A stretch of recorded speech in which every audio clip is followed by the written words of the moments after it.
Bengaluru airport terminal 2 ಇಲ್ಲಿಂದ ನಾವು ಕೊಲಂಬೋಕ್ಕೆ ಪ್ರಯಾಣವನ್ನು ಬೆಳೆಸಿದೆವು.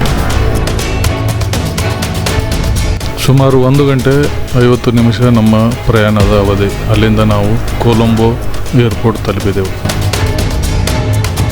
ಕೊಲಂಬೋ ಏರ್ಪೋರ್ಟ್ ತುಂಬ ಸುಂದರ ಹಾಗೂ ಸ್ವಚ್ಛವಾದ ಏರ್ಪೋರ್ಟ್.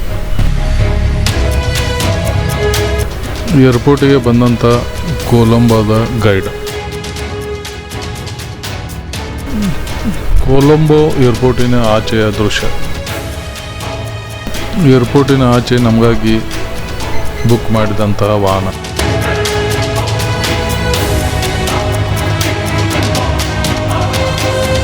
ಕೊಲಂಬೋ ನಗರಕ್ಕೆ ನಮ್ಮನ್ನು ಕರೆದುಕೊಂಡು ಹೋದಂತಹ ನಮ್ಮ tour organiser Shri Deepak Betal. Van ತುಂಬ ದೊಡ್ಡದಾಗಿತ್ತು. ನಾವು 4 ಜನ ಪ್ರಯಾಣಿಕರು, ಆದರೆ ಸುಮಾರು 10 ಜನ ಪ್ರಯಾಣಿಸುವಂತಹ ವಾಹನವನ್ನು ನಮಗಾಗಿ ಅಲ್ಲಿ ವ್ಯವಸ್ಥೆ ಮಾಡಿದ್ದರು. ದಣಿವಾಗಿದ್ದರಿಂದ ರೆಸ್ಟೋರೆಂಟ್ಗೆ ಊಟಕ್ಕೆ ನಿಲ್ಲಿಸಲಾಯಿತು.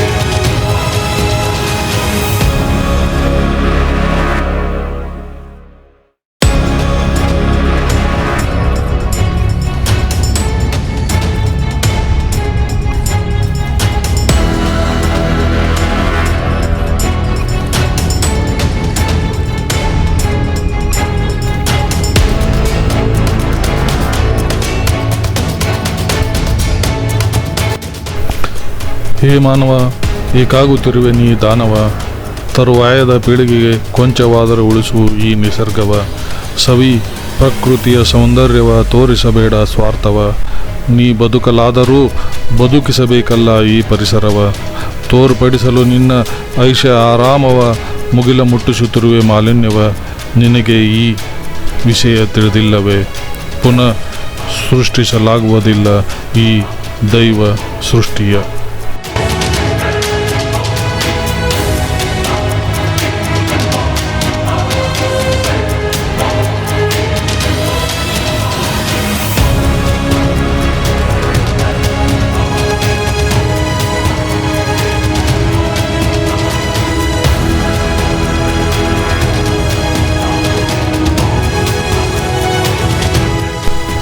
ಸಾರಿಗೆ ಬಸ್ಸುಗಳು, ಎಲ್ಲ ಅಶೋಕ್ ಲೇಲ್ಯಾಂಡ್ ಕಂಪನಿಯ ಬಸ್ಸುಗಳನ್ನು ಇಲ್ಲಿ ನಾವು ನೋಡಬಹುದು.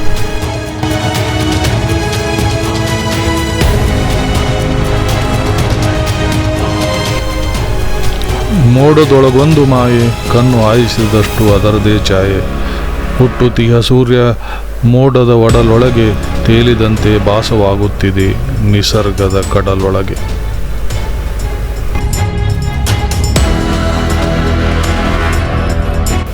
ಕೊಲಂಬೋದಿಂದ ಹೊರಟು ನಾವು ಸುಮಾರು 2.5 ಗಂಟೆ ಪ್ರಯಾಣದ ನಂತರ ಕ್ಯಾಂಡಿ ನಗರವನ್ನು ತಲುಪಿದೆವು. ಇಲ್ಲಿ ನಾವು ಉಳಿದುಕೊಳ್ಳುವಂತಹ ಹೋಟೆಲ್. ಶ್ರೀಲಂಕಾದ ಕರೆನ್ಸಿ ಹೆಸರು ಶ್ರೀಲಂಕನ್ ರುಪೀಸ್. ಇವು 5,000 ರೂಪಾಯಿ ನೋಟುಗಳು. ಸುಮಾರು 1 ರೂಪಾಯಿಗೆ 3.5 ರೂಪಾಯಿ ನಮಗೆ ಕರೆನ್ಸಿ ಬರ್ತಾಯಿತ್ತು. 5,000 ರೂಪಾಯಿ ಶ್ರೀಲಂಕನ್ ನೋಟ್.